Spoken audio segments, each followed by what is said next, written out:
쉬는 날 직장 동료에게서 온 연락 한 통. 아내와 다퉈서 갈 곳이 없는데 집에 찾아가도 되냐는 부탁이었습니다. 가족들과 외식 중이던 제보자는 안타까운 마음에 집 비밀번호를 흔쾌히 알려줬는데요. 그 이후 동료는 연락 두절. 혹시나 하는 마음에 급히 찾은 집에서는 물건 하나가 감쪽같이 사라져 있었습니다. 그날 무슨 일이 있었던 걸까요? 자, 제보 사건입니다. 믿었던 직장 동료에게 호의를 베풀었는데 이게 배신으로 돌아왔다. 네, 사건은 지난달 24일에 있었습니다. 이제 제보자가 간만에 휴일에 집에서 쉬고 있었어요. 예. 근데 같은 동네에 살던 직장 동료한테 전화가 옵니다. 이 동료랑은 알고 지낸 지 한 2달 정도 됐는데 내가 지금 아내랑 많이 싸워가지고 집을 나왔어요. 갈 데가 없습니다. 이렇게 얘기를 하는 거예요. 그래서 딱한 마음에 커피라도 한잔 해야지 그러고 집으로 오라 그랬습니다. 근데 이제 문제는 제보자가 휴일에 집에 쉬고 있었는데 저녁에 가족 식사 약속이 있었어요. 나가야 되잖아요. 네. 나가고 이제 빠이빠이 했죠. 이제 집에 들어가 그러고 빠이빠이 했는데 다시 연락이 왔대요. 왜요? 제가 지금 당장 갈 곳이 없었어요. 형님 집에 좀 가 있으면 안 될까요? 아니, 주인도 없는 집에 있겠다고요? 네, 그러니까 이제 이분이 또 좀 뭐 와이프랑 싸우고 나서 갈 데가 없다니까 좀 마음이 좀 약간 짠했는지 그래 하면서 집 비밀번호를 알려준 겁니다.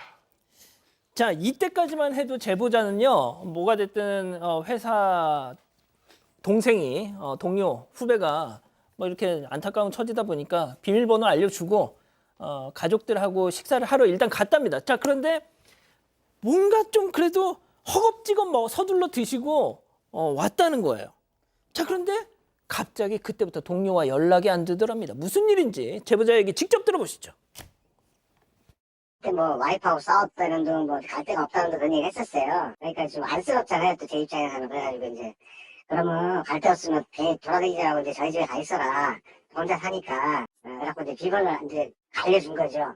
그럼 저는 이제 회식을 끝내고서 전화를 바로 했죠. 집에 있을 거라고 생각을 하고. 근데 전화를 한 3번 했는데 안 받더라고요. 혹시나 카톡 내용 확인했더니 뭐 동생하고 뭐 약속 있어서 어디 뭐 나왔다 이런 식으로 카톡이 하나 와 있더라고요. 뭐라 그래, 느낌이 좀 차했어요. 그냥 약간 느낌이. 그럴 이유가 없는데 그렇게 돼갖고 집으로 오자마자 이제 제 기준표를 바로 확인을 했죠. 딱 안 보이더라고 오자마자. 왜 슬픈 예감은 틀린 적이 없을까요? 제보자 눈에 보이지 않던 바로 그것 무엇이었을까요? 체크포인트 짚어보죠. 유품이 사라졌습니다. 그것도 아버지가 돌아가신 선친이 남긴 유품. 네, 맞습니다. 제보자는 동료가 걱정돼서 가족 식사도 빨리 마무리를 하고 집으로 들어가는 길에 동료에게 연락을 해봤습니다. 당연히 집에 있겠지 하며 전화를 했는데 3번이나 받지 않았습니다. 동료는 뒤늦게 아는 동생하고 밥을 먹으러 나왔다는 문자 한 통을 보내는데요. 제보자는 순간 이상하게 좀 싸한 느낌이 들어서 급하게 집으로 향했다고 합니다. 집에 들어서자마자 혹시나 하는 마음에 안방 귀중품이 있는 곳을 살펴봤는데요. 진열대 구석에 있던 순금 목걸이 하나가 사라진 걸 발견했다고 합니다. 500만 원 정도 되는 목걸이였는데요. 500만 원? 네, 근데 돈보다 더 중요한 건 1년 전 아버지가 돌아가시면서 제보자에게 준 아버지의 유품이었다는 겁니다. 제보자는 도난 사실을 확인하자마자 바로 동료에게 전화했지만 역시나 받지 않았습니다. 그렇게 연락 두절이 됐다고 합니다. 야, 세상에 이런 경우가 다 있습니까? 그러게나 말입니다. 게다가 이 동료라는 게 형님 하면서 평소에 회사에서 그렇게 잘 따르던 동료였답니다. 그러니까 더 믿어지지가 않았는데 연락도 안 받으니까 화가 너무 많을 거 아니에요. 그 상황에서 문자를 보냈답니다. 너 홈캠 카메라에 다 찍혔으니까 해결하고 싶으면 빨리 연락을 해라. 예. 그랬더니 10분 만에 바로 문자가 다시 왔답니다.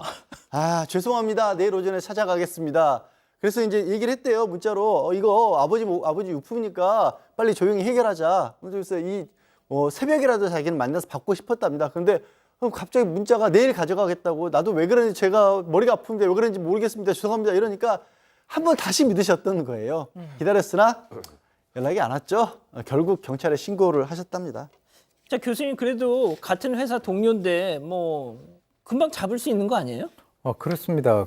사실 왜냐하면 이 사람에 대한 뭐 사진이라든지 전화번호라든가 뭐 주소 이거 다 알고 있는데 그래서 경찰에 신고를 했는데 무슨 일인지 한 3주가 지났는데도 불구하고 잡혔다는 얘기가 전혀 들리지 않고 있다는 거죠. 그래서 지금 현재 본인이 애타게 찾고 있는 아버지의 유품이 지금 어디서 뭐 어떤 상태에 있는지 그걸 갖다가 전혀 모르고 뭐 제가 개인적으로 추정할 때는 이거 혹시 어디다 팔아먹어버리면 이거 찾기도 어렵지 않습니까? 경찰에다가 연락을 해보니까 우리 경찰은 열심히 수사를 하고 있다. 그런데 아직 검거가 힘들다. 이렇게 이제 답을 우편으로 보내왔다니까 아마 이분이 상당히 그 스트레스를 받고 있는 것 같습니다. 그래서 이 수사 상황을 갖다가 계속 기다릴 수가 없기 때문에 유품을 그 훔쳐간 이 동료는요. 이제 그 날 이후에 아예 출근을 안 하고 있다니까. 출근이라도 하면 뭘 따질 텐데. 그래서 문자를 보내면 딱 보면 이제 확인한 게 나오지 않습니까? 확인하는데 답장은 없고 전화는 하면 아예 받지 않고. 그래서 지금 아직도 절도범을 잡지 못하고 애만 태우고 있는 그런 상황이라고 하는데 3일도 아니고 3주 동안 지금 현재 경찰이 수사를 열심히 하고 계신다라고 하는데 좀 그 의문이 가고요. 함부로 사람을 갖다가 집안에 들이는 게 아니다라고 하는 그런 말이 지금 생각이 납니다. 자, 경찰이 잡기 좀 어렵네요라고 하던 그 동료, 제보자 눈앞에 떡하니 나타난 겁니다. 얘기 들어보시죠. 그날도 휴일이었는데 이제 밥 먹으러 간다고 슬슬 걸어가고 있는데 바로 나가자마자 3분 거리 거기서 딱 마주친 거예요. 그냥 길에서 큰 길에서. 그러더니 이제 눈이 동그래져갖고 주도 오더라고요. 뭐 형님 제 말 좀 들어보세요. 제 말 좀 들어보세요. 그러더라고요. 나는 할 말 없다. 신고를 하려고 핸드폰을 꺼냈더니 제 전화를 뺐더라고요. 욱신각신 좀 하다가 저를 뿌리치더니 딱 도망가더라고요. 빌라 뭐 사이사이로 한 2바퀴 뭐 쫓아가다가 이제 제가 이제 팔이 다친 상황을 하니까 이제 쫓아가기 힘들더라고요. 도망가려고 마음먹어서 찾기도 쉬운 것도 아니고. 야, 그 동네에 돌아다니고 있었네. 그러니까 저는 경찰이 못 잡는 게 잘 이해가 안 되네요. 그러니까요. 더 이해가 안 가네. 사건 발생하고 일주일쯤 지나서 어머니 집에 저녁 먹으러 가려고 동네를 슬슬 걷다가 딱 마주친 거예요. 당황했겠죠, 동료도. 휘둥그레져가지고 형님 제 말 좀 들어보세요 이러더랍니다. 형님. 그러니까 이제 더 이상 말은 됐고 예. 나는 이제 경찰에 신고하겠다 하니까 그것도 핸드폰을 뺐고 그러면서 옥신각신하는 과정에서 이제 하필 그때 제보자가 한 팔에 깁스를 하고 있었어요. 아이고. 그러니까 이제 본인이 제압하기 좀 힘든 상황이었고 근데 도망가려는 상황에서 옆에 보니까 지구대가 있어서 이제 빨리 가가지고 지금 이러이러한 상황이 있으니까 빨리 좀 잡아달라고 했는데 일단 제보자 말에 의하면 지구대에 들어와서 경찰에 나오는 데는 5분 걸렸답니다. 5분이면 이 동네에서 사라집니다. 5분이면 그죠? 그래서 지금 못 잡았다고 하는데 모르겠습니다. 이 직장 동료라는 사람이 어떤 사람인지까지 정확히 모르겠습니다만 직장도 출근 안 하고 뭔가 무슨 사정은 있어 보이는데 이걸 왜 못 잡을까요?